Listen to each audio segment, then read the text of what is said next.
A graça e a paz do Senhor e Salvador Jesus Cristo. Amém. Esther, capítulo 8. Sequência, nossas exposições no livro de Esther. Voltamos hoje a esse livro maravilhoso, que temos aprendido muito do Senhor Deus. Esther, capítulo 8, a partir do versículo 1. Farei a leitura do capítulo todo, e será esse capítulo inteiramente exposto nessa manhã, com a graça do nosso Deus. Assim diz o Senhor nosso Deus. Esther 8. Naquele mesmo dia, deu o rei Assuero à rainha Esther a casa de Amã, inimigo dos judeus. E Mordecai veio perante o rei, porque Esther lhe fez saber que era seu parente. Tirou o rei o seu anel, que tinha tomado a Amã, e o deu a Mordecai. E Esther pôs a Mordecai por superintendente da casa de Amã.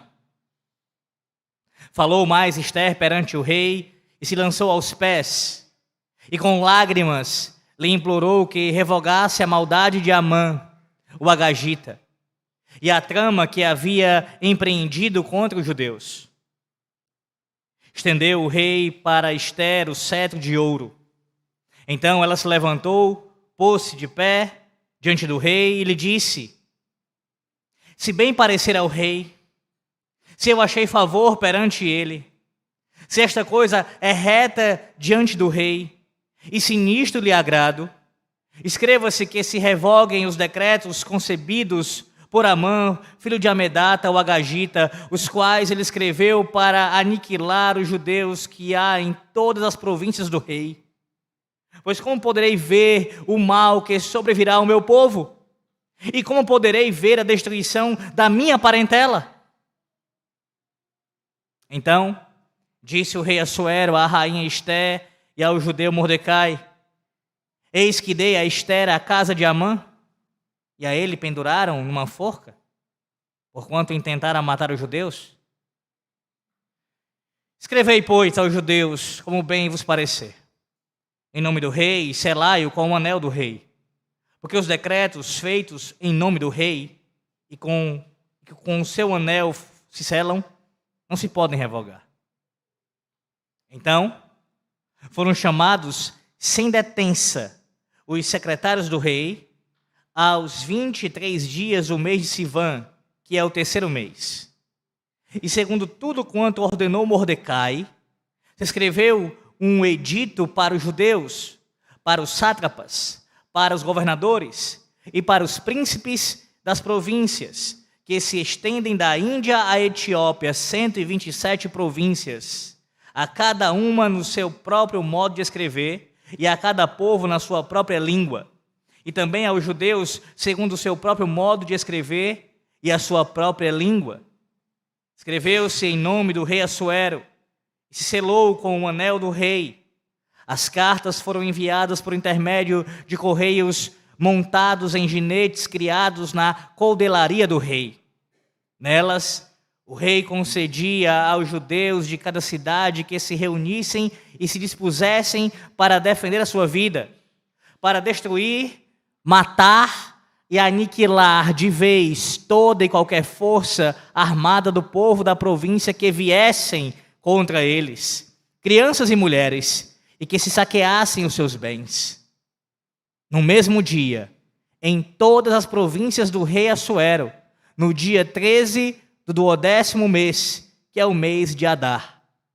A carta que determinava a proclamação do edito em todas as províncias foi enviada a todos os povos para que os judeus se preparassem para aquele dia, para se vingarem dos seus inimigos. Os correios, montados em jinetes que se usavam no serviço do rei, saíram incontinenti, impelidos pela ordem do rei, e o edito foi publicado na cidadela de Suzã. Então, Mordecai saiu da presença do rei com um veste real azul celeste e branco, como também com grande coroa de ouro e manto de linho fino e púrpura. E a cidade de Suzã exultou e se alegrou. Para os judeus houve felicidade, alegria, regozijo e honra. Também em toda a província e em toda a cidade aonde chegava a palavra do rei e a sua ordem, havia entre os judeus alegria e regozijo, banquetes e festas. E muitos dos povos da terra se fizeram judeus, porque o temor dos judeus tinha caído sobre eles. Amém. Oremos mais uma vez ao Senhor nosso Deus. Ó Deus, nós te damos graças e louvamos o teu santo nome nessa manhã, no teu santo dia. Ó Deus, e te pedimos nesse momento que ilumine as nossas mentes e fale conosco. Precisamos ouvir tua voz, Senhor, como todos os dias, especialmente nesse dia santo. Que o teu povo seja instruído pelo teu Santo Espírito, o teu nome seja exaltado nessa manhã e que nós, mais uma vez, enxerguemos que é o Senhor, o próprio Senhor, Deus da aliança, quem defende o seu povo. Ó Deus, assim oramos em nome do Senhor e Salvador Jesus Cristo. Amém. Desmond Doss é um jovem que vive com os pais e um irmão no interior dos Estados Unidos e cresce lutando com seu irmão e apanhando do seu pai, um ex-combatente da Primeira Guerra Mundial. Esse jovem, Desmond Doss, ele faz uma promessa, em certo momento da sua vida, de que obedeceria ao mandamento de jamais matar, tampouco pegar em uma arma, até que vem a guerra, sim, a Segunda Guerra Mundial, e todos os seus amigos vão se alistando, inclusive seu irmão, e ele faz o mesmo, resolve se alistar também na guerra. Nesse período de tempo, ele conhece a enfermeira Dorothy, por quem se apaixona, e quem o ajuda a entender melhor a profissão de médico. A profissão essa que ele queria exercer. Então, ele vai para o exército e inicia o seu treinamento, mas com a sua objeção de pegar em armas, tendo em vista que se auto-intitula um opositor consciente contra a guerra. Ele quase vai à corte marcial por causa de sua posição, por desobedecer uma ordem de um superior direta para pegar numa arma. Além de sofrer violência entre os seus companheiros que ali o criticavam pelo seu comportamento e até mesmo perseguiam por causa disso. Quem é que poderia desejar um soldado ao seu lado na hora de uma batalha, na hora de uma guerra, que se nega a lutar?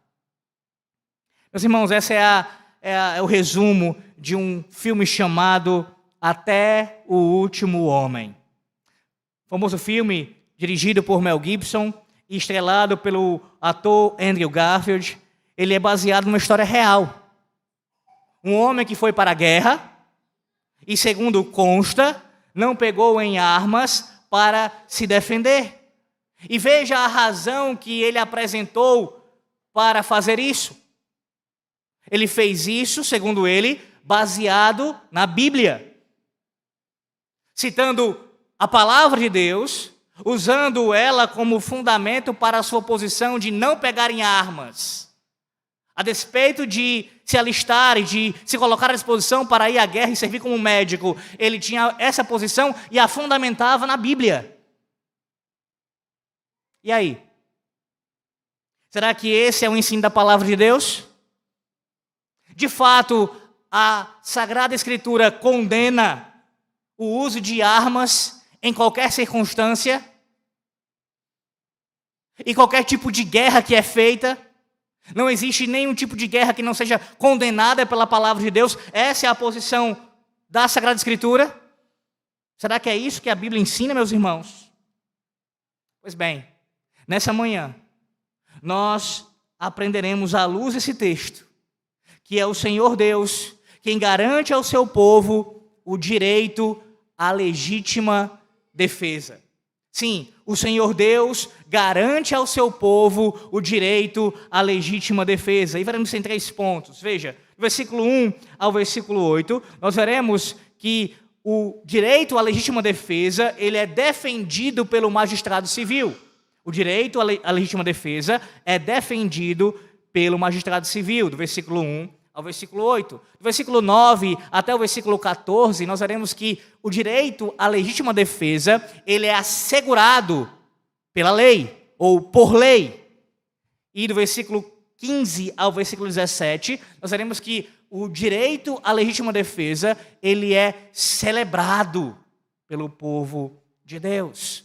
Ele é defendido pelo magistrado civil, ele é assegurado pela lei, pela própria lei de Deus, e ele também é celebrado pelo povo de Deus. Sim, meus irmãos, porque é o Senhor Deus da aliança, quem garante ao seu povo o direito à legítima defesa. Ouça os olhos ao texto e observe, primeiramente, os versículos 1 e 2, iniciando aqui essa primeira parte que fala do magistrado como defendendo o direito à legítima defesa. Versículos 1 e 2.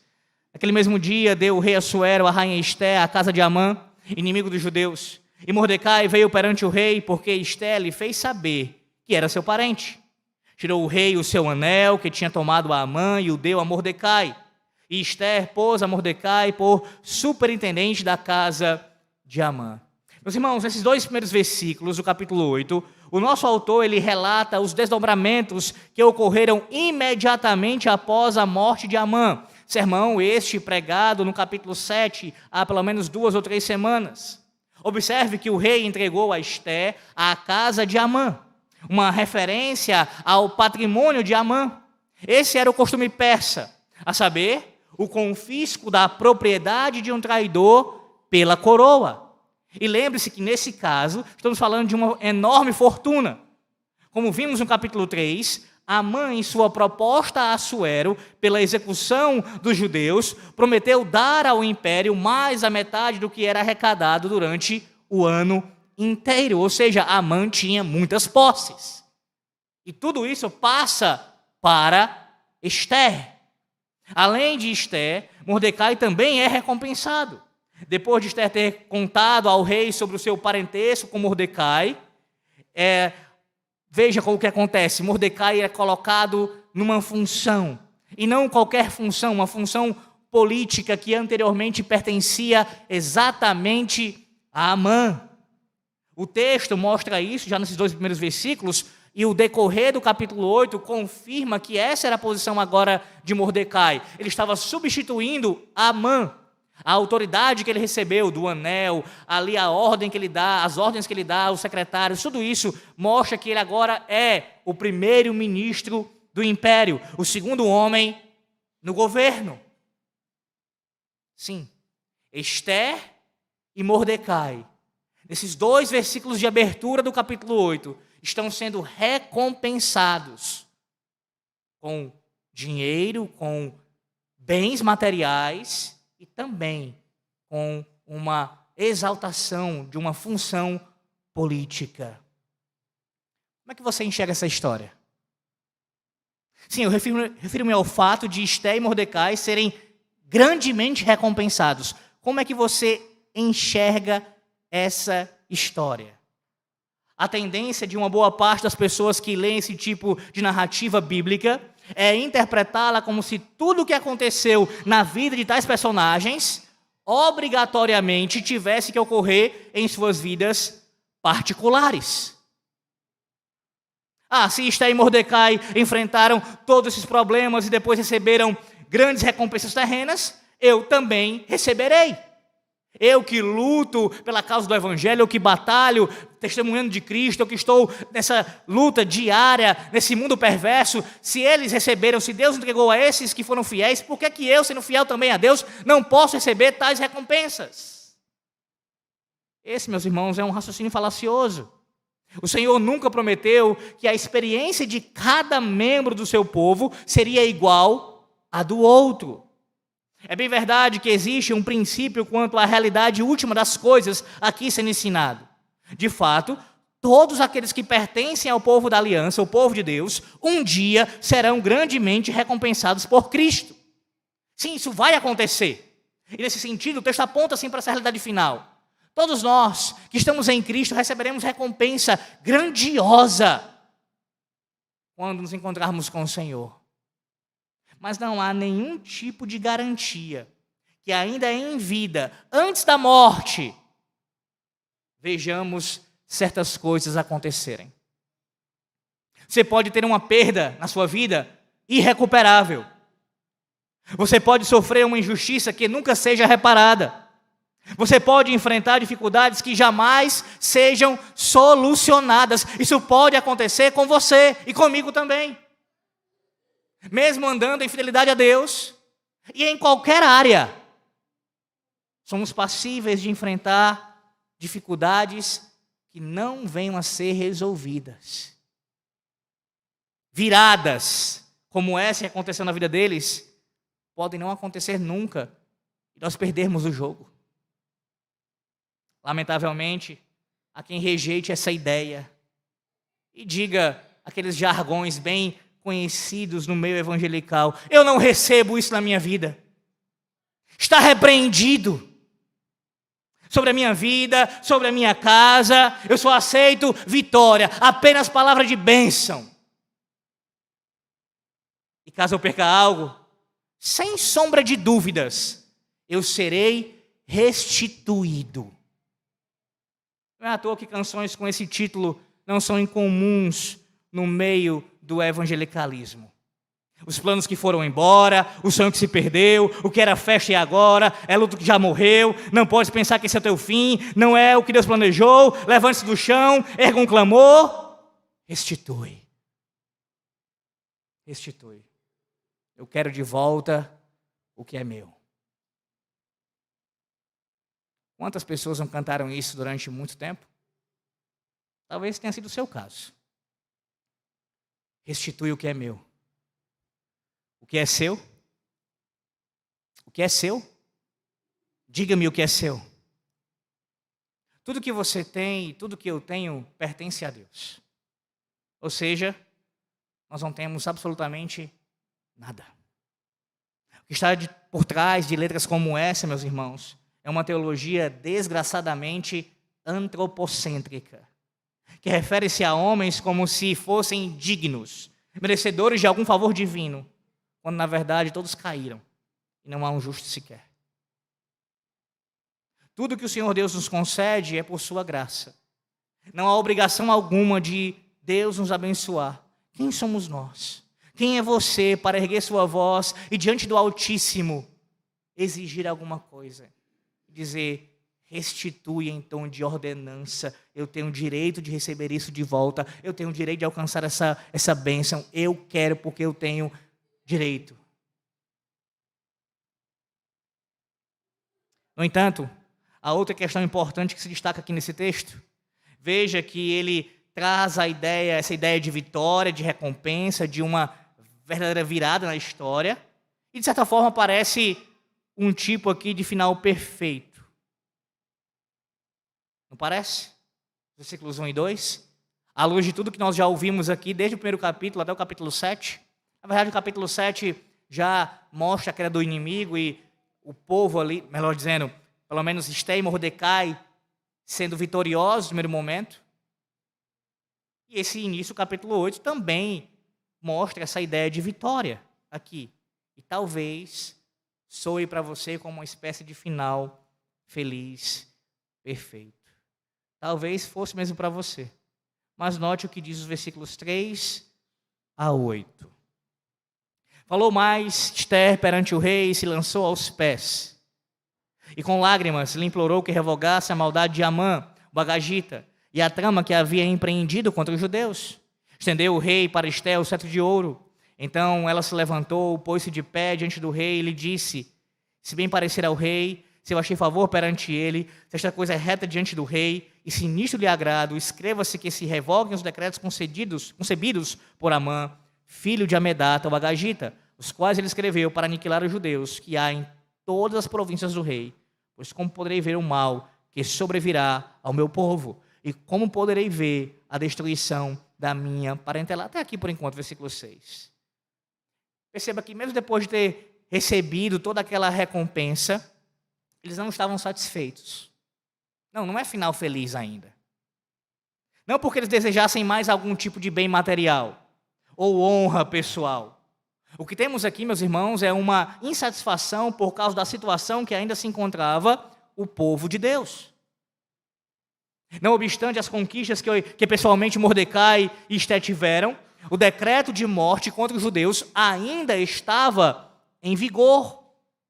Observe que grande mudança na vida desses dois aqui, ela aconteceu, ela ocorreu. Eu destaco especialmente a mudança na vida de Esté.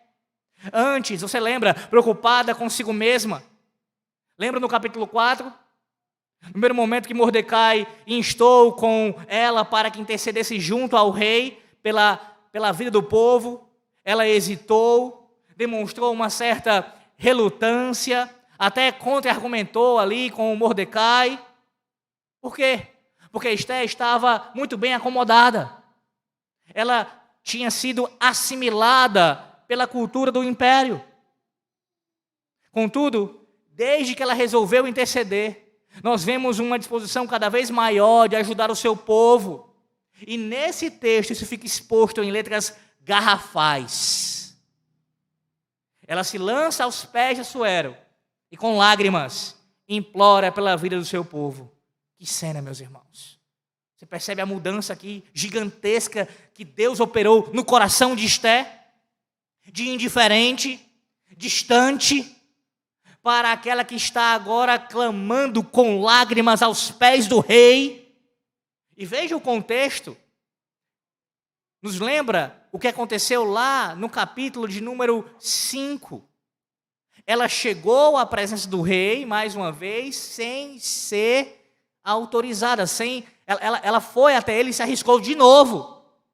Porque no contexto você percebe que Assuero, ele estende de novo o seu cetro favoravelmente a ela.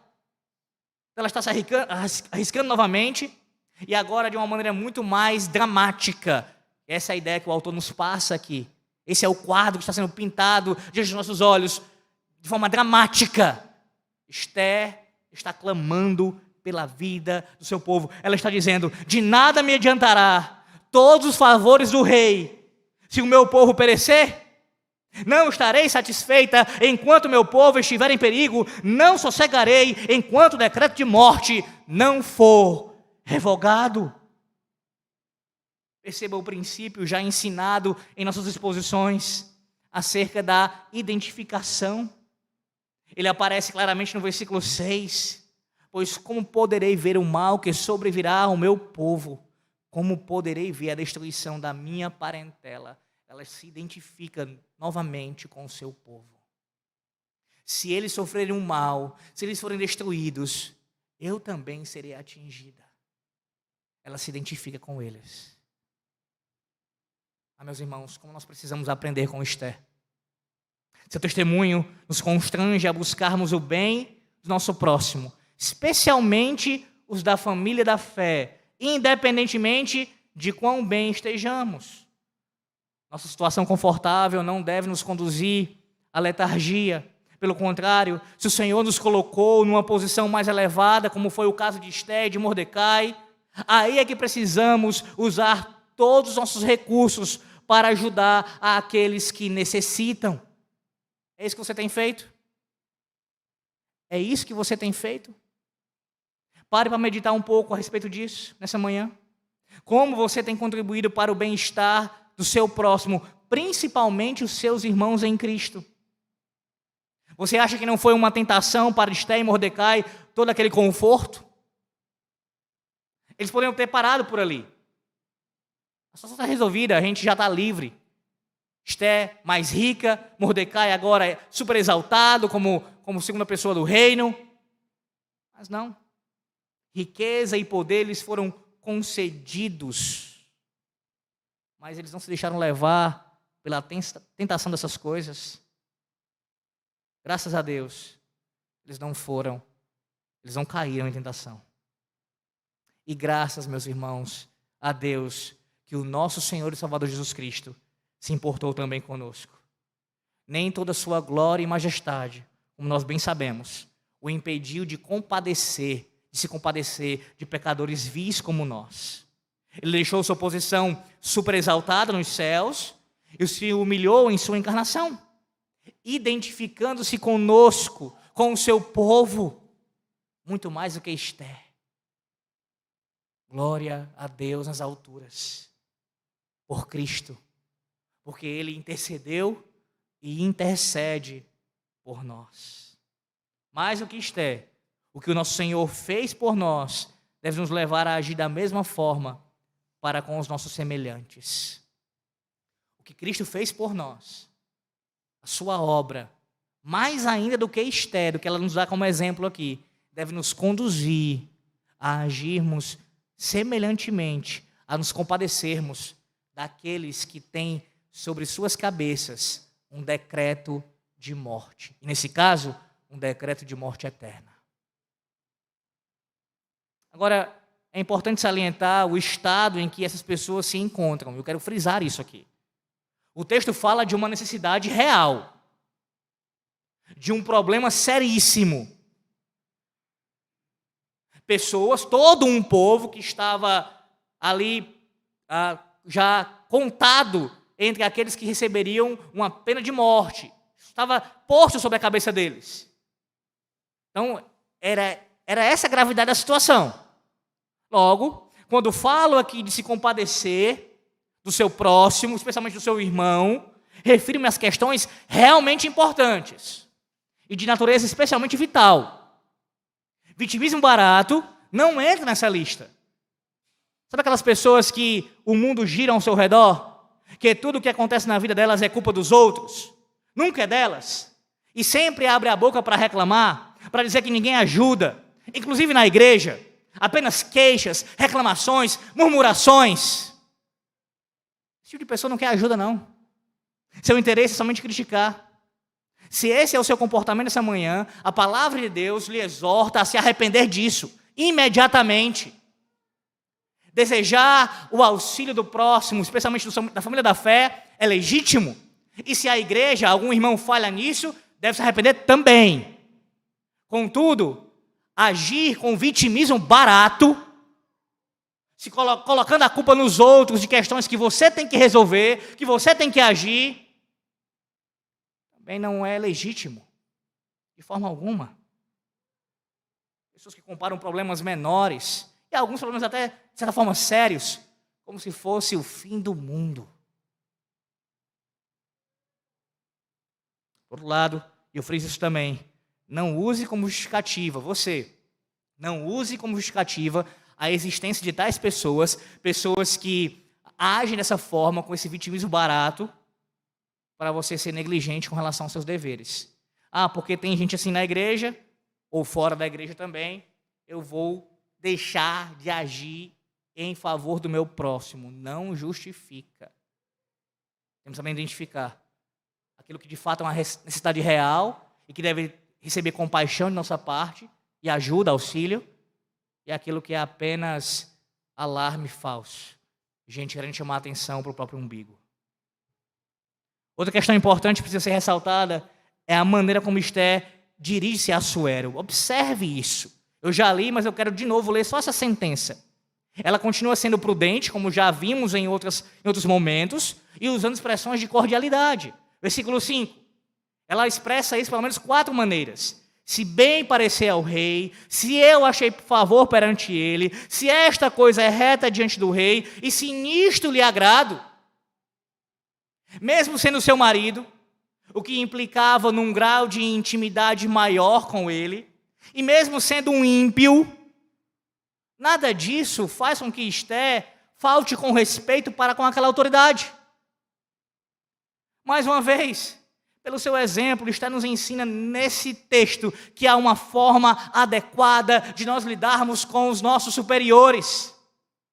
O Catecismo Maior de Westminster, em sua resposta à pergunta 127, qual é a honra que os inferiores devem aos superiores, diz: a honra que os inferiores devem aos superiores é toda a devida reverência em coração, em palavras e em procedimento, a oração e ações de graças por eles, a imitação das suas virtudes e graças, a pronta obediência aos seus mandamentos e conselhos legítimos, a devida submissão às suas correções, a fidelidade, a defesa, a manutenção e o apoio devido à pessoa e à autoridade deles, conforme seus diversos graus e a natureza das suas posições. E aí escute bem, a última sentença do catecismo: suportando as suas fraquezas e encobrindo-as com amor, para que seja uma honra para eles e para o seu governo. É isso que você tem feito? ou com o argumento de que seus superiores são ímpios, você age à revelia do quinto mandamento? Você precisa ter com Esté em submisso. Aprenda com ela. Porque mesmo falando com um ímpio, um homem que não pensava duas vezes na hora de matar alguém, ela tem todo um cuidado para se portar diante da autoridade. E aí nós usamos como argumento o fato de que, às vezes, por exemplo, um contexto em que o nosso superior, um pai, no caso de alguém que está debaixo da autoridade do seu pai, de sua mãe dentro de casa, adolescente aqui, um jovem, meu pai é ímpio, minha mãe é ímpia, eu vou tratar do jeito que eu quiser. Quem é você para fazer isso? Deus colocou o seu pai, a sua mãe, como autoridade sobre você. Mesmo sendo ímpios. Isso não significa dizer que você vai concordar com tudo que eles fazem e que você vai obedecer a toda a ordem que eles derem, até ordens que são ilegítimas, contrárias à palavra de Deus. Claro que não. Vocês obedecem quando for algo contrário à palavra de Deus. Mas quando não é, você tem a obrigação de cumprir. Foi Deus que nos colocou sobre você como autoridade. Vê como isso se agrava no caso, então, de pais crentes? Porque o indivíduo que usa esse argumento tolo, não terá esse argumento tolo para ser usado, nem isso vai ter. Quando é rebelde com relação a pais crentes.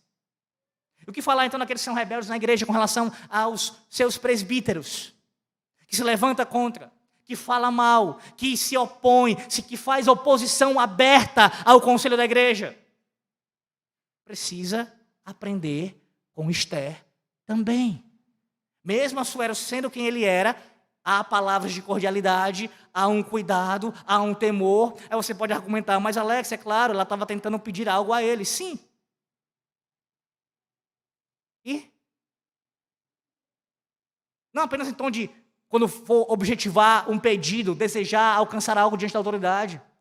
Mas esse deve ser o padrão em qualquer circunstância de tratamento. O nosso catecismo é muito claro com relação a isso, a interpretação aqui em relação ao quinto mandamento. Mesmo quando tiver errada a autoridade, há uma maneira apropriada para lidar com ela. Com respeito, encobrindo em amor. Não é de qualquer forma. Não é de qualquer jeito. Não é. Fala-se de confessionalidade de maneira muito rígida, não é? Por parte de alguns. Mas eu quero ver se é confessional aqui. Em como tratar as autoridades da igreja. E todas que Deus levantou. Foi Deus quem colocou sobre você os seus pais, os seus presbíteros e os seus governantes. Seja para a bênção do povo, seja para a sua maldição. Aprenda isso uma vez por todas. Seja Deus exercendo uma bênção para você especificamente, ou juízo. Ou juízo. No caso, quando Deus levanta governantes ímpios para a nação. Isso é um exemplo. É Deus castigando a nação. Fazendo juízo sobre a nação. Está infeliz com a liderança, com relação aos governantes, a saída para o Brasil é o aeroporto. Da mesma forma se aplica às outras questões. O texto segue e temos a resposta do rei. Veja a resposta do rei dos versículos 7 e 8. Então disse o rei Assuero, a rainha Esté e ao judeu Mordecai: eis que dei a Esté a casa de Amã, e a ele penduraram numa forca, porquanto intentaram matar os judeus. Escrevei, pois, aos judeus, como bem vos parecer, em nome do rei, e selai-o com o anel do rei, porque os decretos feitos em nome do rei, que com seu anel se selam, não se podem revogar. Não sei se você percebe isso claramente, mas a ideia aqui nesses versículos, especialmente no versículo 7, é que Assuero ele reage, de certa forma, surpreso. Ele já tinha executado Amã, entregue todos os seus bens a Esté, os bens de Amã, e fez de Mordecai o seu segundo homem no império. É como se ele estivesse dizendo assim, peraí, eu já fiz tudo o que cabia, tudo o que devia. Vocês já estão livres da morte, vocês foram altamente recompensados. O que vocês querem mais, em outras palavras? Não faz sentido o que vocês estão querendo. Ora, o rei Assuero, ele não pensava muito diferente do que as pessoas de nossa cultura pensam, meus irmãos. Sobre o que de fato realmente importa na vida. Pessoas que pensam com as categorias individualista e materialista não se importam com os outros, com o próximo. Quem pensa dessa maneira acha estranho ver pessoas se importando com os outros. Você está surpreso. Espera aí, tudo que vocês poderiam conseguir, vocês já têm. Por que vocês ainda estão querendo mais alguma coisa? Qual é o motivo? Peraí, vocês estão querendo, se preocupando com o povo? Pessoas individualistas e materialistas pensam assim. Novamente, o rei agora se encontra numa situação bastante difícil. Por um lado, ele queria atender a sua rainha. Assuero tem demonstrado isso desde o início, você perceber, nas conversas, nos diálogos com Esther. Ele sempre se demonstra favorável a atendê-la. Ele, de certa forma, gostava dela, nutria algum tipo de sentimento por ela. Por outro lado, ele é o rei da Pérsia. E o rei da Pérsia, como você sabe, ele não pode revogar os seus decretos. Decretos que foram selados com seu anel não podem ser revogados. O que fazer agora para atender? Porque o pedido é direto. Revoga o decreto. O que ele faz? O que todo tipo de político sagaz faz. Ele se sai da situação e transfere a responsabilidade para eles. Aqui o anel. Façam com ele o que vocês bem entenderem.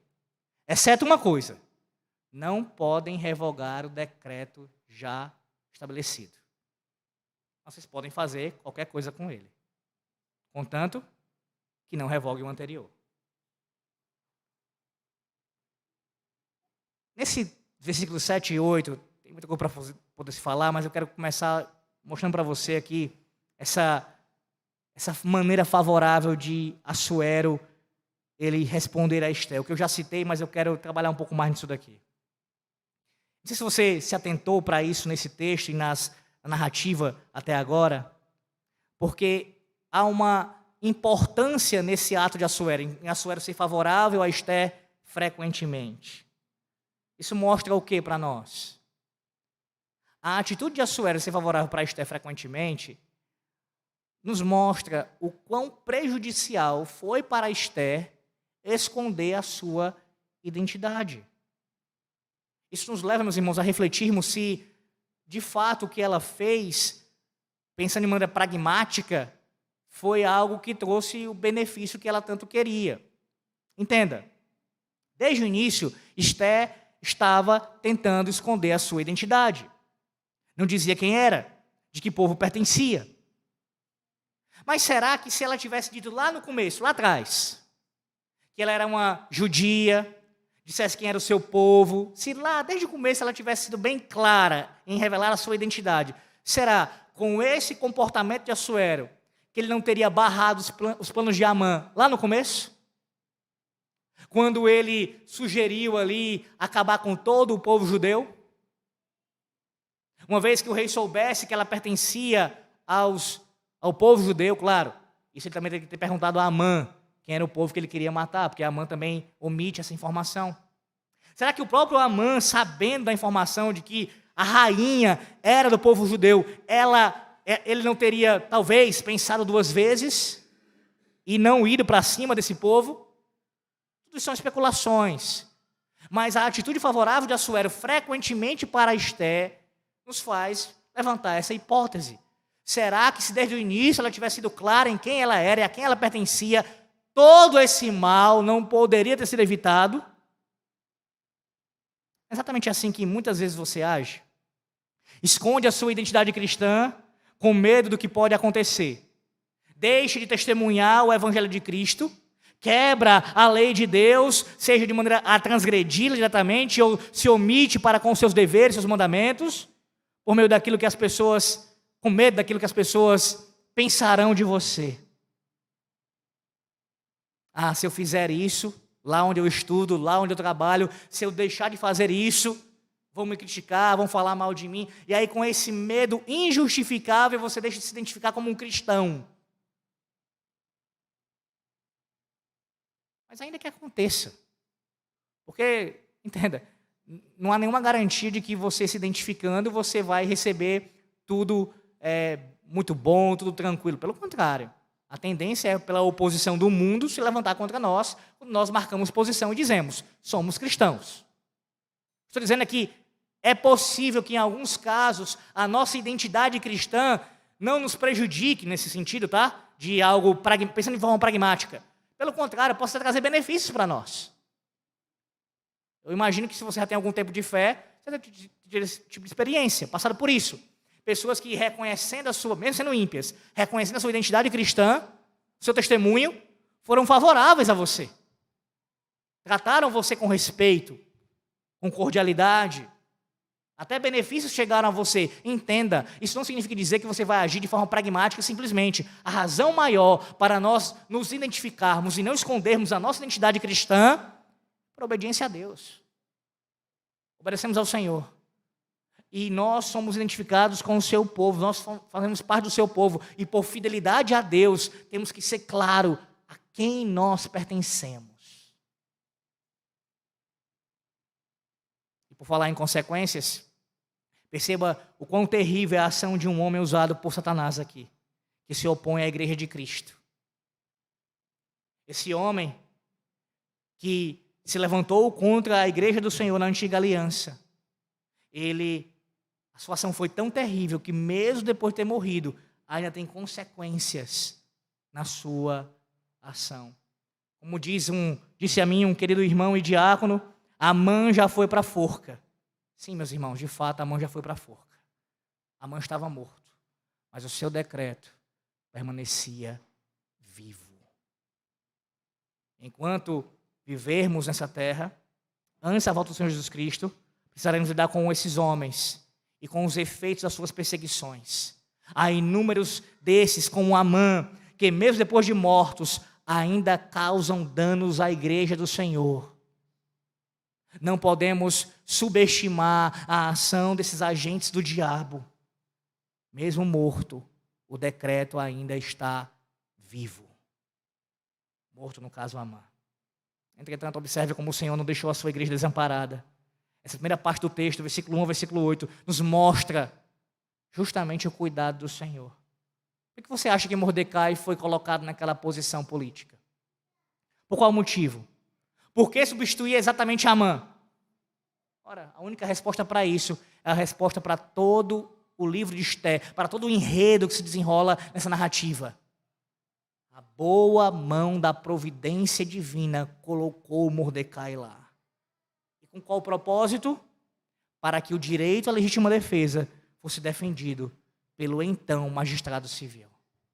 O magistrado civil anterior que se levantou contra o povo e que ordenou um genocídio, cai pela mão de Deus e agora Deus levanta um outro para agir com justiça e conceder àquele povo o direito à legítima defesa. Sim, Deus usa o magistrado civil com este propósito. Foi assim que ele fez através de Mordecai. Mas, em segundo lugar, o direito à legítima defesa, ele é assegurado por lei. Eu quero que você observe os versículos 9 a 14. Eu não farei a leitura toda desse trecho, agora dessa perícope, mas eu irei tecendo comentários em cima ao longo da exposição. Mas observe bem aí, versículos 9 a 14. O direito à legítima defesa, ele é assegurado pela lei de Deus. Observe que eles recebem carta branca. Na Pérsia, sim, tinha a proibição do decreto não poder ser revogado. Contudo, não tinha nenhum tipo de proibição contra a promulgação de um novo decreto concorrente. Mordecai elabora um decreto que autoriza os judeus a pegarem em armas para se defenderem. Ou seja, não podia anular o decreto antigo. Mas o decreto novo, ele se levanta, inclusive na linguagem que é usada por Mordecai, é uma linguagem bastante semelhante, igual em alguns trechos ao primeiro decreto, concedendo ao povo o direito à legítima defesa, que eles possam pegar em armas e se defender contra o ataque dos seus inimigos. Então não anula, de certa forma, o decreto não anula, mas concede ao povo essa possibilidade. O autor registra a elaboração desse decreto e o seu envio, espelhando com a anterior narrativa. Você deve lembrar lá em Esther capítulo 3, versículo 12 ao 15. Lá nós temos o decreto de Amã sendo narrado. Veja lá, Esther 3, do 12 ao 15. Chamaram, pois, os secretários do rei, veja a semelhança com o capítulo 8, a partir do versículo 9 em diante. Esther 3, 12 agora. Chamaram, pois, os secretários do rei no dia 13 do primeiro mês, e segundo ordenou Amã, tudo escreveu aos sátrapas do rei, aos governadores de todas as províncias e aos príncipes de cada povo, a cada província no seu próprio modo de escrever, e a cada povo na sua própria língua. Em nome do rei Assuero se escreveu, e com o anel do rei se selou. Enviaram-se as cartas por intermédio dos correios a todas as províncias do rei, para que se destruíssem, matassem e aniquilassem de vez a todos os judeus, moços e velhos, crianças e mulheres. Em um só dia, no dia 13 do 10º mês, que é o mês de Adar, e que eles saqueassem os bens. E aí o texto segue falando sobre o restante desse decreto e o envio dele pelos correios. Vê a linguagem que Mordecai utiliza no capítulo 8, praticamente igual ao que Amã fez. E teria que chegar o mais rápido possível. Lembre-se, é um império vasto, enorme, muitas províncias, muitos lugares. E num tempo onde não tinha outro meio de transporte, a não ser por meio dos cavalos. O mais rápido possível, para que os judeus pudessem ser alertados. E agora? Como é que a gente lida com essa questão aqui? Antes de a gente tratar exatamente o suposto problema, quero só observar pelo menos algumas características desse decreto. Primeiro, atente-se para o fato de que a tentativa inicial deles foi de revogar o decreto anterior. Não houve uma tentativa logo de cara de ir para o combate. Primeiro, estrategicamente e de forma mesmo dramática, há uma tentativa por parte daqueles dois servos de Deus, Esté e Mordecai, para revogarem o antigo decreto. Uma vez que o rei se nega a revogar, alegando que não se pode revogar os decretos da Pérsia, logo a guerra se torna inevitável. Inevitável. Não tinha outro caminho. Em segundo lugar, observa a expressão no versículo 12. Num mesmo dia. Num mesmo dia. Trata-se aqui, meus irmãos, de uma delimitação de tempo para que a matança não ocorresse de maneira indefinida. Não era, vamos começar a matar nesse dia e vamos embora. Vamos matando até a gente cansar. Não. No mesmo dia. Naquele dia, de forma delimitada, deveria ocorrer a legítima defesa.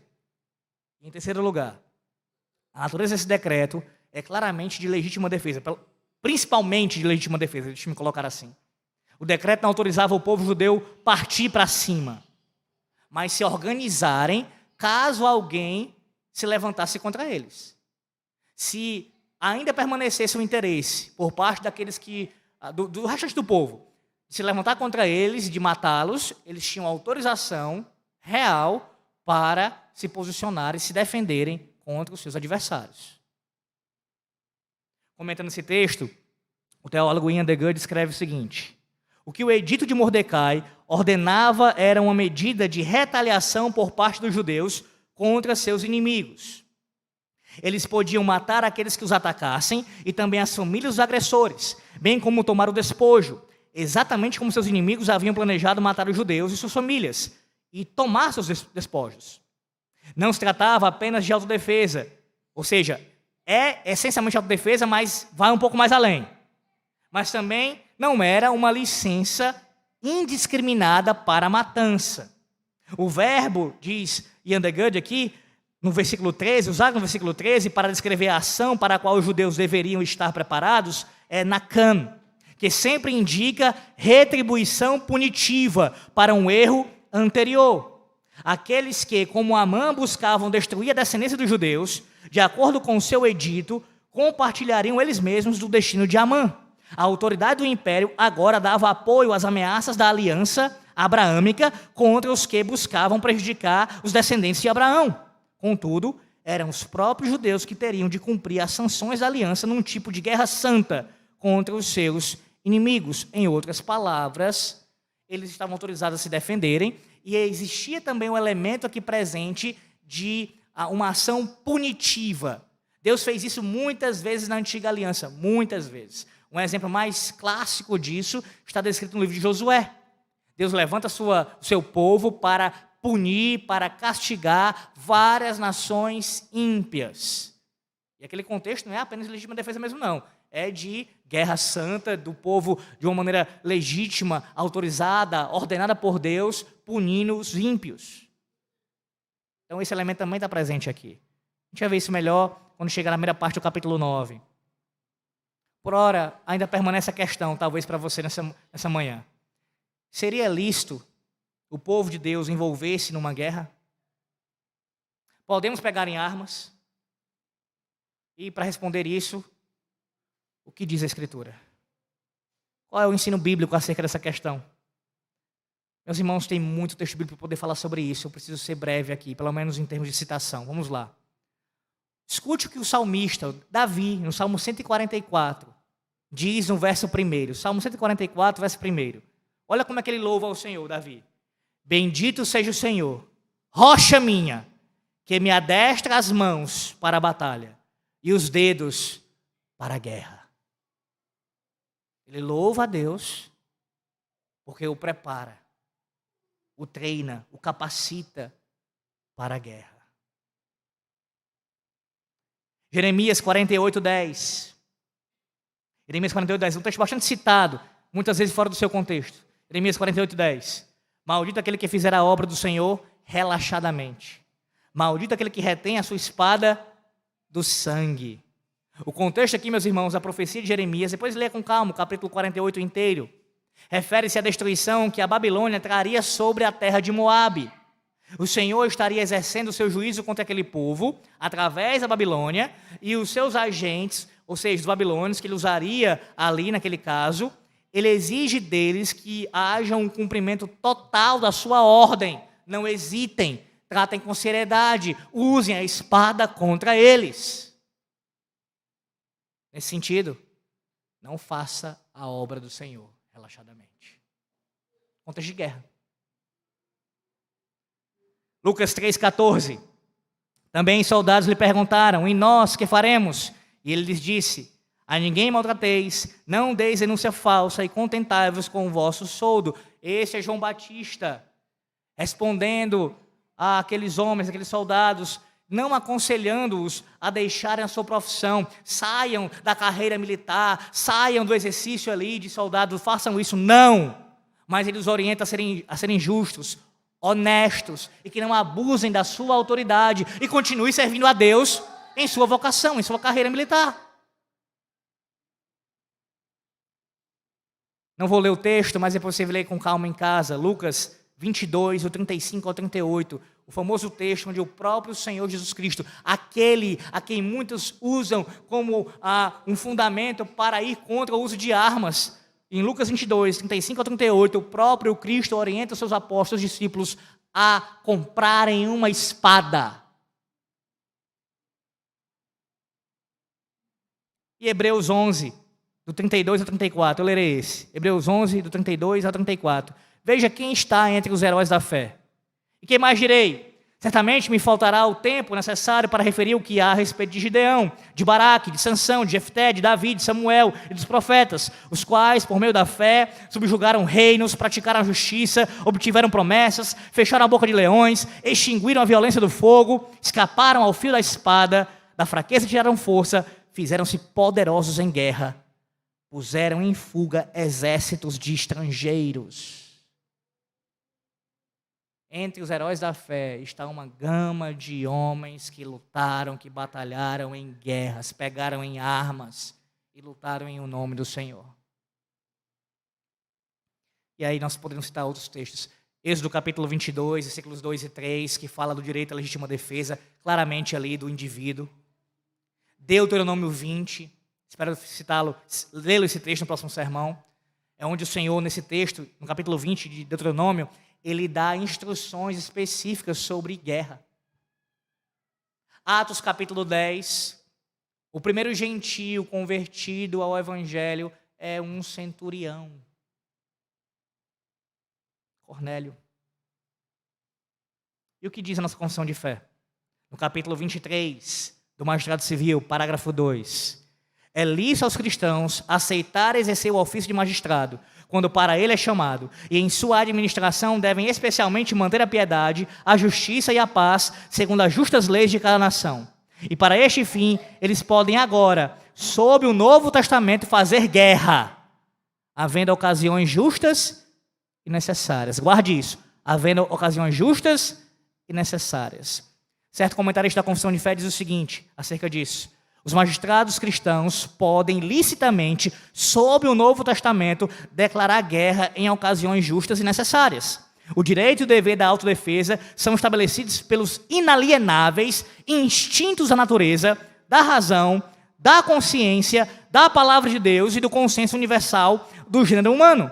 Se é certo para um indivíduo tirar a vida em defesa própria, será igualmente certo uma comunidade agir assim com base no mesmo princípio. Em outras palavras, se você pode defender a sua vida e do seu próximo individualmente, você pode fazer isso, se defender até tirando a vida do outro, se necessário for, podemos fazer isso também enquanto nação, enquanto povo.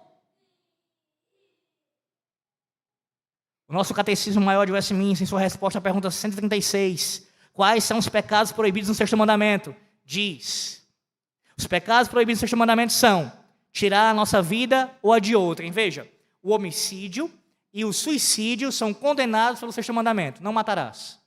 Você não pode assassinar ninguém, você não pode cometer suicídio, você não pode fazer isso. Tirar a vida do outro ou tirar a sua. E aí você diz: mas espera aí, isso é contradição. Se o sexto mandamento ensina isso, e o catecismo está reverberando esse ensino, como é possível então haver possibilidade de matar alguém e cumprir ainda o sexto mandamento? Escute a sequência do catecismo, eu explicarei. Exceto no caso de justiça pública, guerra legítima ou defesa necessária. Justiça pública aqui é a pena de morte. O catecismo entende, à luz da palavra de Deus, que há pelo menos 3 casos em que não se constitui quebra do sexto mandamento quando a vida de alguém é tirada. Primeiro, quando o Estado aplica a pena de morte para alguém que merece receber a pena de morte. E eu não vou entrar no mérito de quem são essas pessoas, exatamente. Só um exemplo: quem comete assassinato, quem tira a vida de outro injustamente, deve receber a pena capital, por meio do Estado. A espada de Romanos 13 cai sobre a sua cabeça. Deveria, pelo menos. Segundo lugar, guerra legítima. Nem toda guerra é legítima. Mas há guerras que são legítimas. Um exemplo básico disso: um povo que é invadido por outro povo, sem nenhuma razão, simplesmente porque ele quer tomar o território dele e subjugá-lo e matar a sua gente. O que esse povo está recebendo um ataque tem que fazer, meus irmãos? Reagir, se defender, inevitavelmente entrar em guerra. Há momentos em que a guerra é legítima. Ou também a defesa necessária, nesse caso, a defesa pessoal, a legítima defesa do próprio indivíduo. Ou você vai ficar parado esperando alguém fazer alguma coisa com o seu filho ou com a sua esposa, se você tiver a oportunidade de acabar com ele. Se necessário for. Você tem a obrigação diante de Deus de fazer isso.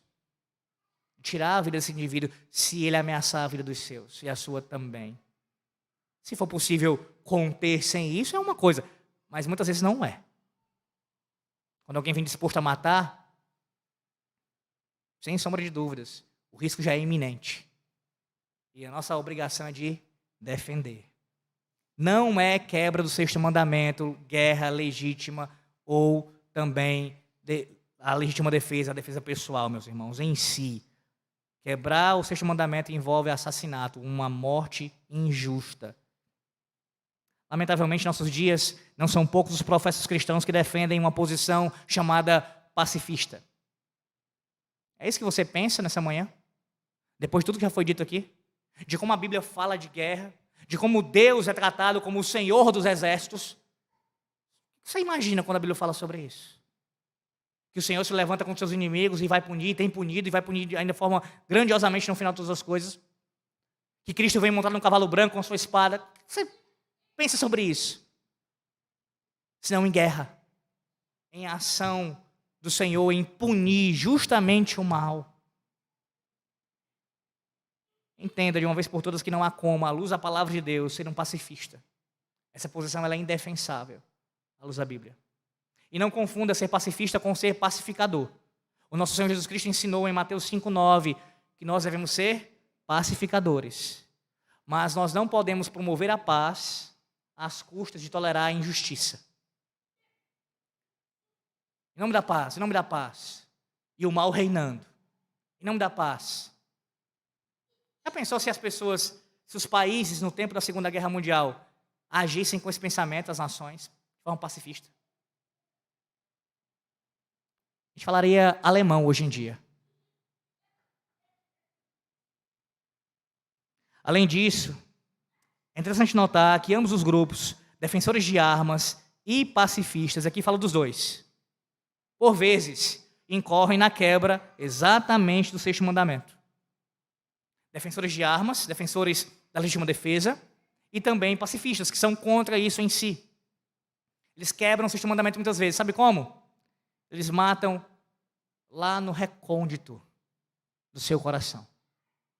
O Catecismo de Heidelberg diz o seguinte, na pergunta 106. Esse mandamento, o sexto, trata somente de matar? Resposta, não. Proibindo o homicídio, Deus nos ensina que Ele detesta a raiz do homicídio, a saber, a inveja, o ódio, a ira e o desejo de vingança. Ele considera tudo isso homicídio. A pergunta 107. É suficiente não matar nosso próximo? Resposta, não. Porque Deus, condenando a inveja, o ódio e a ira, manda que amemos nosso próximo como a nós mesmos e mostremos paciência, paz, mansidão, misericórdia e gentileza para com ele. Pacifistas, além de estarem errados em sua defesa do não uso de armas, são hipócritas em chamar de homicida quem não tem a sua posição, enquanto ao mesmo tempo são assassinos sanguinários em seus corações. Quantos pacifistas que falam que não se pode pegar em armas, que é pecado, que não pode haver guerra em nenhuma circunstância, não pode se alistar, não pode, sempre vai ser pecado? Quantos pacifistas são assassinos em seus corações? Defensores da legítima defesa, por outro lado, aqueles que defendem o uso de armas, a despeito de estarem certos em sua posição, de fato estão certos, falam de boca cheia a favor dessas coisas, não porque anseiam a justiça de Cristo ser exercida, mas porque os corações estão cheios de ódio contra o próximo. Esse é você nessa manhã? Defensor de algo bíblico, legítimo, a guerra, em casos que ela precisa acontecer de fato, defensor da legítima defesa, tudo isso bíblico. Você é alguém assim que defende algo bíblico, mas com a motivação errada? Pecaminosa? A palavra de Deus lhe convoca nessa manhã a sondar seu coração, mais uma vez, e se arrepender desse pecado, dessa situação, se essa é a sua situação. Porque sim, podemos estar defendendo algo legítimo, bíblico, mas com a motivação pecaminosa. Falamos de juízo contra os ímpios, que é legítimo, mas com o coração cheio de ira. Não por causa da justiça de Cristo, mas porque odiamos o próximo. Antes de passarmos ao último ponto, meus irmãos, quero deixar claro que a legítima defesa é um direito assegurado pela lei de Deus, antes de qualquer lei humana. Em nosso contexto, você observa do capítulo 8 como um todo, você observa que há uma autorização do rei sendo dada. Ele assina um decreto, assegura que os judeus se defendessem, Mordecai publica isso. E como é bom nós vermos isso acontecer, como é bom nós vermos o Machado Civil agindo em favor do povo da aliança. É maravilhoso. Quando as leis dos homens estão em conformidade com a lei maior, a lei régia, a lei de Deus. Isso é maravilhoso. Contudo, nós não precisamos disso para defender a nós e a nossa família. A própria palavra de Deus, a nossa regra de fé e prática, nos garante já esse direito. O que significa isso? Que mesmo que os nossos governantes, o nosso presidente se oponha a esse direito legítimo e promulgue decretos contrários, a palavra de Deus já nos dá esse direito. Você não precisa esperar por um decreto assinado pelo presidente da República para defender a sua vida, a do seu próximo e a da sua nação, se necessário for. Claro, as consequências virão. Mas o que fazer? Obedecer ao Senhor. Mais do que um direito, é uma ordem. É uma ordem de Deus. Uma ordem. Terceiro e último lugar. O direito à legítima defesa é celebrado pelo povo de Deus. A partir do versículo 15. Então Mordecai saiu da presença do rei com veste real azul celeste e branco, como também com grande coroa de ouro e manto de linho fino e púrpura. E a cidade de Suzã exultou e se alegrou. Para os judeus houve felicidade, alegria, regozijo e honra. Também em toda a província e em toda a cidade, onde chegava a palavra do rei e a sua ordem, havia entre os judeus alegria e regozijo, banquetes e festas, e muitos dos povos da terra se fizeram judeus, porque o temor dos judeus tinha caído sobre eles. Algumas questões aqui a serem observadas. Primeiro, veja o contraste das vestes de Mordecai. No versículo 4, você lembra? No capítulo 4, pano de saco e cinzas, se humilhando, e agora, vestes reais. Segundo, o contraste da situação do povo. Em Esther capítulo 4, luto, jejum, choro e lamentação. Luto, jejum, choro e lamentação. 4. E agora, felicidade, alegria, regozijo e honra. Como Deus mudou o quadro. Como Deus reverteu a história, meus irmãos. Terceiro, observe que eles estão celebrando aqui, o povo está se alegrando e celebrando mesmo. Há uma felicidade sendo expressada através de festas, através de banquetes aqui. Então você se pergunte, mas como é que eles podem festejar se ainda nem foram livres? O decreto pairava sobre eles, o de morte. Muita gente poderia ainda morrer. Por que celebrar? Qual é a razão? Ora, temos aqui o princípio ensinado na palavra de Deus muitas vezes e que nós vivenciamos, já e ainda não. Já havia motivo para celebrar assim. Com o decreto de Mordecai ali, eles já poderiam contemplar o livramento, a certeza de que alcançariam vitória. O cuidado providencial de Deus, paternal do Senhor sobre a sua vida, já era uma demonstração disso. Por isso eles poderiam celebrar. Estamos já alegres, porque contemplamos a nossa vitória lá na frente. Não é exatamente isso que nós fazemos todos os dias, especialmente no dia do Senhor? Ou nós já fomos livres do pecado completamente, no sentido último, no sentido de não mais pecarmos? Não. Nós lutamos contra o pecado diariamente. Estamos nessa batalha frequente. E aguardamos com grande expectativa, mas já celebrando, já se alegrando, sabendo que o Senhor trará a vitória final quando chegar aquele grande dia. Em quarto lugar, além disso, perceba o alcance desse decreto. Muitos se fizeram judeus. É verdade que alguns por medo, talvez a maioria, questão de conveniência.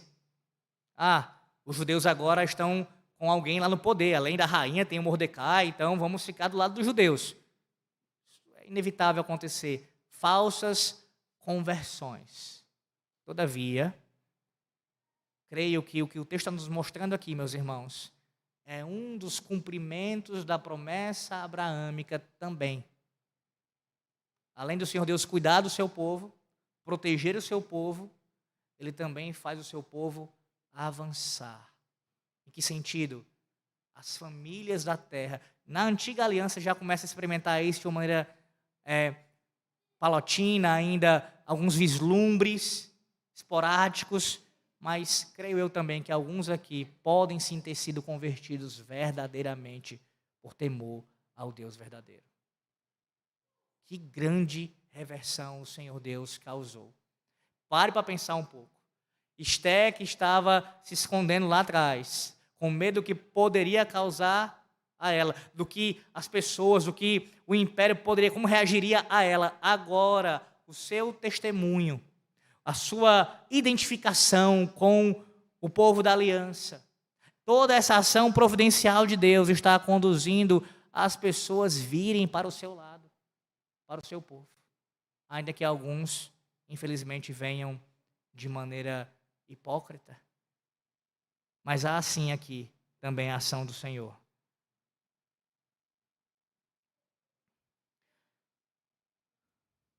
O médico do exército americano, Desmond Doss, se recusa a pegar em uma arma e a matar pessoas, mesmo estando no meio de um dos maiores conflitos bélicos da história da humanidade, a Segunda Guerra Mundial.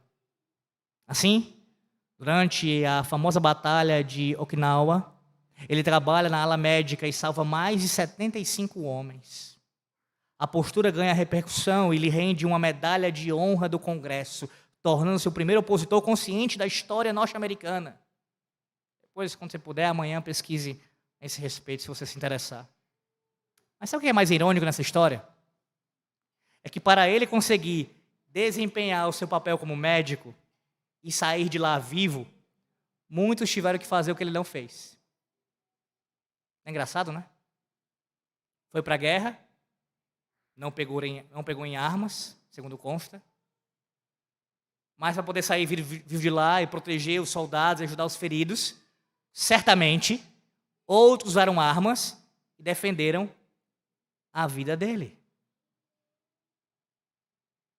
Agora, o que a gente poderia esperar de um adventista? Não interpretaria a palavra de Deus corretamente. É claro. É que um filho do diabo, que pertence a uma seita, pode entender a palavra de Deus, a não ser que Deus o ilumine? Sim, ele era adventista. Mas quantas pessoas não erram igualmente? Se posicionam contra a legítima defesa, mesmo o próprio Deus tendo garantido isso em sua palavra. A semelhança desse homem, falham, interpretam errado a palavra de Deus e acabam trazendo aplicações absurdas para as suas vidas. Meus irmãos, o cerne desse capítulo nos ensina que é o Senhor quem defende o seu povo. É o Senhor quem defende o seu povo. E nesse caso, ele defendeu o seu povo aqui, concedendo a ele o direito para se defender em guerra. E o Senhor faz isso de muitas formas. Joel capítulo 3, versículo 16 diz assim: o Senhor brama de Sião e se fará ouvir de Jerusalém, e os céus e a terra tremerão, mas o Senhor será o refúgio do seu povo e a fortaleza dos filhos de Israel. Deus é quem defende o seu povo. Nós não estamos seguros por causa de nossas armas, habilidades bélicas, conhecimento que você puder ter ou vier a ter nessa área, ser um militar. Não é por causa disso que você está seguro. Estamos seguros porque estamos em Cristo. É o Senhor quem nos defende. Nos defendeu principalmente em nossa salvação.